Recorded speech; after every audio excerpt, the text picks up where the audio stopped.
Why men are taller than women, ఇదే అందరికి పెద్ద క్వశ్చన్ అనమాట. యావరేజ్ గా చూస్తే అమ్మాయిల కన్నా అబ్బాయిలు 5 ఇంచెస్ టాలర్ ఉంటారు. దీనికి అనేక కారణాలు, అనేక కథనాలు ఉంటాయి. ఈ జెనెటిక్ వేరియేషన్ అనేది అన్ని స్పీషీస్ లో ఒకేలా ఉండదు. కొన్ని జీన్స్ లో, కొన్ని స్పీషీస్ లో అమ్మాయిలే ఎక్కువగా ఎత్తుగా ఉంటారు అబ్బాయిల కన్నా. కానీ హ్యూమన్స్ లో మాత్రం అబ్బాయిలు ఎక్కువ హైట్ ఉంటారనమాట.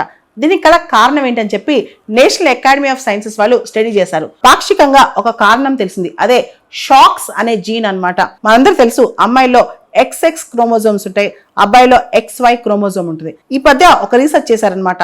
మిస్సింగ్ X, మిస్సింగ్ Y అంటే XY మిస్ అయిన వాళ్ళలో ఎక్స్ట్రా ఉన్న వాళ్ళకి సంబంధించి రీసెర్చ్ చేసి జెనెటిక్ అబ్రేషన్స్ ఉన్న వాళ్ళు రీసెర్చ్ చేస్తే ఏదైతే Y క్రోమోజోమ్ లో షాక్స్ అనేది చాలా యాక్టివ్ గా ప్రెసెంట్ ఉందో అప్పుడు వాళ్ళు చాలా హైట్ అవుతారంట. అదే Y క్రోమోజోమ్ లో ఉన్న అబ్బాయిలు కూడా షాక్స్ అనే జీన్ సరిగా కనిపించకపోతే వాళ్ళు పొట్టిగా ఉంటారంట. ఓవరాల్ గా అబ్బాయిలు ఎక్కువ హైట్ ఉండడానికి కారణం Y క్రోమోజోమ్ లో షాక్స్ అనే జీన్ యాక్టివ్ గా ఎక్స్ప్రెస్ అవుతే వాళ్ళు హైట్ ఎక్కువ ఉంటారు. అంటే X లో ఉన్న Y లో ఉన్న Y లో అది యాక్టివ్గా ఎక్స్ప్రెస్ అవుద్ది. అదే యాక్టివ్గా ఎక్స్ప్రెస్ కాకపోతే షాక్స్ Y లో ఉన్నా సరే ఆ అబ్బాయిలు పొట్టిగా ఉంటారంట. ఓవరాల్ గా షాక్స్ అనే జీన్ వల్ల అబ్బాయిలు హైట్ ఉంటారు అమ్మాయిల కన్నా.